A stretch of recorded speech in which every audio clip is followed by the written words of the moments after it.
বন্ধুরা, হ্যাঁ, অবশ্যই আসতে চলছে সাথী মুভির নতুন সিকোয়েন্স সাথী 2। বিস্তারিত জানবো ইন্টার পরে।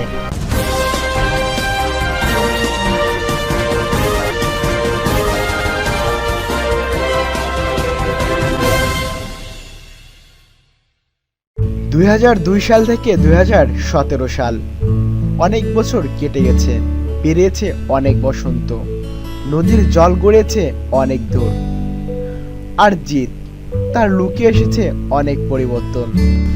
সিনেমার ফুটেজের স্টাইল বা কালার কম্বিনেশন সবকিছুতে এসেছে দারুণ পরিবর্তন। চোখ ধাঁধানো সব লোকেশনে শ্যুট করা হয় এখন, কিন্তু এত কিছুর মাঝে যেন একটি অপাওয়ার রয়ে গেছে, সাথী। হ্যাঁ, সেই সাথী ছবির মতো এত সুন্দর কাহিনী বা এত সুন্দর গান দর্শক তারপরে আর দেখতে পায়নি। যে ছবির মধ্য দিয়েই জিৎ প্রথম ছবির মধ্য দিয়েই একমাত্র অ্যাক্টর যে কিনা বাংলা ইন্ডাস্ট্রিতে সাড়া ফেলেছিল অনেক দর্শকদের মনে।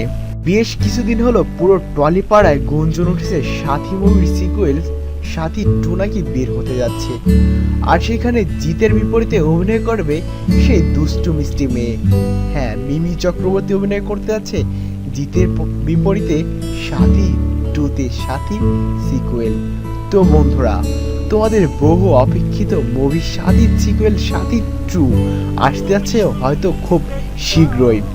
তবে এ বিষয়ে জিৎ কিছু জানায়নি। জিৎ শুধু এটি বলেছে যে তার বর্তমানে যে ছবিটি চলতেছে ইন্সপেক্টর নটিকে, এর শুটিং শেষ হলে তিনি আসলে ডিসিশন নিবে যে তিনি সত্যি সাথী মুভির সিকুয়েল সাথী 2 বের করবে কিনা।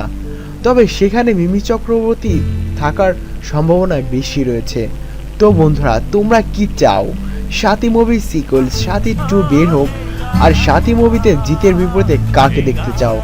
বর্তমানে মিমি চক্রবর্তী ছাড়াও বাংলা ইন্ডাস্ট্রিতে রাজত্ব করছে অনেক নায়িকা।